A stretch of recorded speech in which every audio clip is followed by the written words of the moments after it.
ನಿಜವಾಗಿಯೂ ಕೂಡ ಇದು ಅತ್ಯಂತ ಸಂತೋಷದ ದಿನ ಅಂತ ಹೇಳಬೇಕಾಗ್ತದೆ. ಕೋವಿಡ್ ಆದ್ಮೇಲೆ ಮಾನ್ಯ ನರೇಂದ್ರ ಮೋದಿಜಿಯವರು ನಮ್ಮ ಪ್ರಧಾನಮಂತ್ರಿಗಳು ಈ ದೇಶದಲ್ಲಿ ಆಗುವಂತಹ ಅಭಿವೃದ್ಧಿಗೆ ಅಮೃತ ಕಾಲವನ್ನ ಅಂತ ಹೇಳಿದ್ದಾರೆ.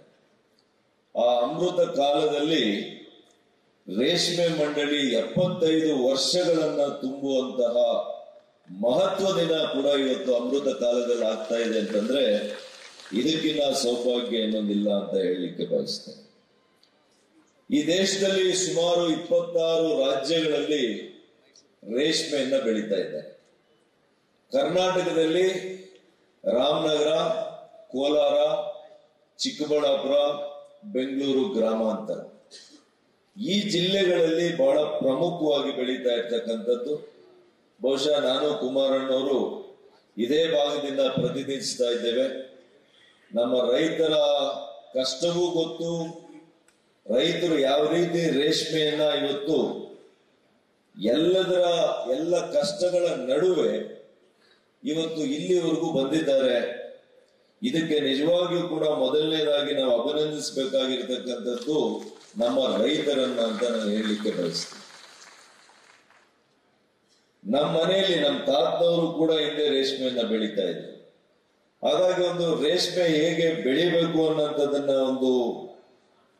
ನಾವು ಸಣ್ಣ ಹುಡುಗರಿಂದ ನೋಡಿರೋದ್ರಿಂದ ಇವತ್ತು ಬೆಲೆ ಹೆಚ್ಚಾಗಿದೆ, ರೇಷ್ಮೆ ಬೆಳೆ ಹೆಚ್ಚಾಗಿದೆ, ಮೊದಲಂಗಿಲ್ಲ.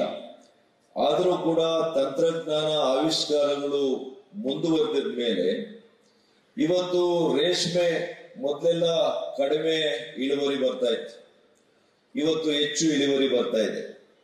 ಆ ಬೆಲೆ ಮಾತ್ರ ಒಂದು ವೇರಿಯೇಷನ್ ಇದೆ.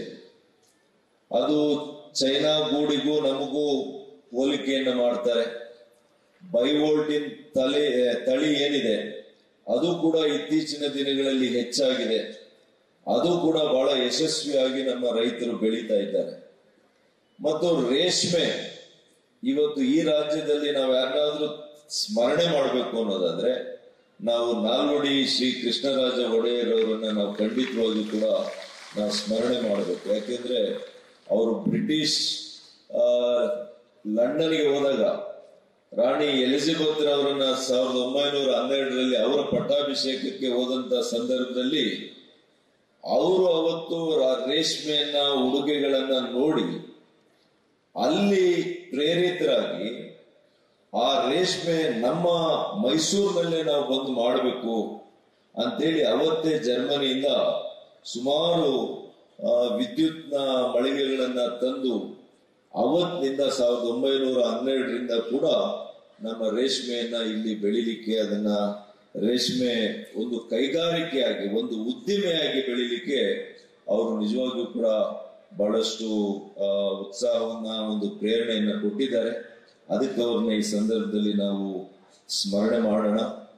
ಇವತ್ತು ನನಗೂ ಗೊತ್ತಿರಲಿಲ್ಲ, ಇತ್ತೀಚಿನ ಕೆಲವು ದಿನಗಳ ಹಿಂದೆ ಇದರ ಜಾಯಿಂಟ್ ಸೆಕ್ರೆಟರಿ ಅವರು ಬಂದು ಹೇಳಿದ್ದಾರೆ, ಲೋಕಸಭೆಯಿಂದ ನನ್ನನ್ನು ಕೂಡ ಸೆಂಟ್ರಲ್ ಸಿಲ್ಕ್ ಬೋರ್ಡ್ಗೆ ನಾಮಿನೇಟ್ ಮಾಡಿ ಒಬ್ಬ ಸದಸ್ಯನನ್ನಾಗಿ ಕೂಡ ನಿರ್ದೇಶಕನನ್ನಾಗಿ ಕೂಡ ನನ್ನನ್ನು ಮಾಡಿದ್ದಾರೆ. ನಾನು ನನ್ನ ಭಾಗದ ರೈತರಿಗೆ ಭರವಸೆಯನ್ನ ಕೊಡ್ತೇನೆ. ಹಿಂದಿನ ಸರ್ಕಾರದಲ್ಲಿ ಕೂಡ ನಾವು ಶಿಡ್ಲಘಟ್ಟದಲ್ಲಿ, ರಾಮನಗರದಲ್ಲಿ ಒಂದು ಹೈಟೆಕ್ ಮಾರುಕಟ್ಟೆಯನ್ನ ಬಿಡುಗಡೆ ಮಾಡಬೇಕು ಅಂತೇಳಿ ನಾವೆಲ್ಲ ಕೂಡ ಕಾರ್ಯಕ್ರಮ ಹಾಕೊಂಡಿದ್ವಿ. ಬಹುಶಃ ಈ ಸರ್ಕಾರ ಶಿಡ್ಲಘಟ್ಟದಲ್ಲಿ ಕೂಡ ಅದನ್ನ ಮುಂದುವರಿಸ್ತಾ ಇದೆ, ಆ ಕೈಗಾರಿಕೆಯನ್ನ ತರ್ತಾ ಇದೆ. ಆ ಒಂದು ಹೈಟೆಕ್ ಮಾರುಕಟ್ಟೆ ಆಗೋದ್ರ ಮೂಲಕ ನಮ್ಮ ರೈತರಿಗೆ ಮತ್ತಷ್ಟು ಪಾರದರ್ಶಕತೆಯನ್ನ ಕಾಪಾಡಿಕೊಂಡು ಅವರಿಗೆ ಸಿಗಬೇಕಾಗಿರುವಂತ ಬೆಲೆ ಸಿಗ್ತದೆ ಅಂತ ನಾನು ಭಾವಿಸ್ತೇನೆ. ಬಹುಶಃ ಕುಮಾರಣ್ಣವರು ಮತ್ತು ಶ್ರೀ ಗಿರಿರಾಜ್ ಸಿಂಗ್ ಜಿ ಅವ್ರಿಗೆ ಅರ್ಥ ಆಗ್ಲಿಕ್ಕೆ ನಾನು ಎರಡು ನನ್ನ ಒಂದು ಆತಂಕವನ್ನ, ರೈತರ ಸಂಕಷ್ಟವನ್ನ ಅವರು ಇಂಗ್ಲಿಷ್ ನಲ್ಲಿ ಹೇಳಲಿಕ್ಕೆ ಬಯಸ್ತೇನೆ. Sir, I would like to bring to your knowledge, our farmers are facing the main problem is that they are not getting the due share that they are supposed to get because of the interference of the middlemen. This middleman should really eradicate, the system of middlemen should be eradicated in markets, in the silk marketing, so that our farmers get their due share for their hard work. This is one important step that we should really address. ಯಾವಾಗ ನಮ್ಮ ಬೆಲೆಗಳು ರೈತರಿಗೆ ಅವರು ಸಂಕಷ್ಟಕ್ಕೆ ಯಾಕೆ ಸಿಗ್ತಾ ಇಲ್ಲ ಅಂತಂದ್ರೆ, ಕೆಲವು ಮಧ್ಯವರ್ತಿಗಳು, ಕೆಲವರು ವರ್ತಕರುಗಳು ಅವರಿಗೆ ಶೋಷಣೆಯನ್ನ ಮಾಡುವಂಥದ್ದು ನಾವು ನೋಡಿದ್ದೇವೆ. ಆ ಶೋಷಣೆ ಆಗದಿರ ವರ್ತಕರು ಬದುಕಬೇಕು, ವರ್ತಕರಿಗಿನ್ನ ಹೆಚ್ಚಾಗಿ ರೈತರು ಬದುಕುವಂತ ಕೆಲಸ ಸರ್ಕಾರಗಳು ಇದರಲ್ಲಿ ಗಮನ ಇಟ್ಟು ಮಾಡಿದ್ರೆ ಅವರು ನಿಜವಾಗಿ ಕೂಡ ಇದು ಒಳ್ಳೇದಾಗ್ತದೆ ಅಂತ ಈ ಸಂದರ್ಭದಲ್ಲಿ ಹೇಳ್ತಾ, ಅನೇಕ ಗಣ್ಯರು, ಹಿರಿಯರು, ಕೇಂದ್ರ ಸಚಿವರುಗಳು ಮಾತನಾಡೋರು ಇರೋದ್ರಿಂದ ನಾನು ಇಷ್ಟನ್ನೇ ಹೇಳ್ತೇನೆ, ನಮ್ಮ ಕುಮಾರಣ್ಣವ್ರ ಜೊತೆ ಮತ್ತು ನಮ್ಮ ಕೇಂದ್ರ ಸಚಿವರ ಜೊತೆ ಸೇರಿಕೊಂಡು ನಮ್ಮ ಈ ಒಂದು ಕ್ಷೇತ್ರಕ್ಕೆ, ಯಾಕೆಂದ್ರೆ ಸಿಲ್ಕ್ ಅಂಡ್ ಮಿಲ್ಕ್ ಇವತ್ತು ಕೋಲಾರ, ಚಿಕ್ಕಬಳ್ಳಾಪುರ ಈ ಕಡೆ ನಮಗೆ ಇದು ಉಪಕಸಬಾಗಿ ಉಳಿದಿಲ್ಲ, ಇದು ಮುಖ್ಯ ಕಸಬಾಗಿನೇ ಇದೆ ಇವತ್ತು.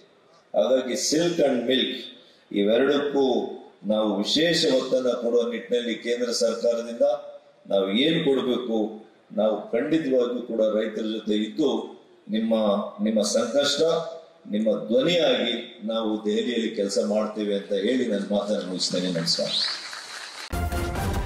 ನ್ಯೂಸ್ ಫಸ್ಟ್, ನಿರ್ಭೀತಿಯಿಂದ ನಿಮ್ಮ ಪರವಾಗಿ.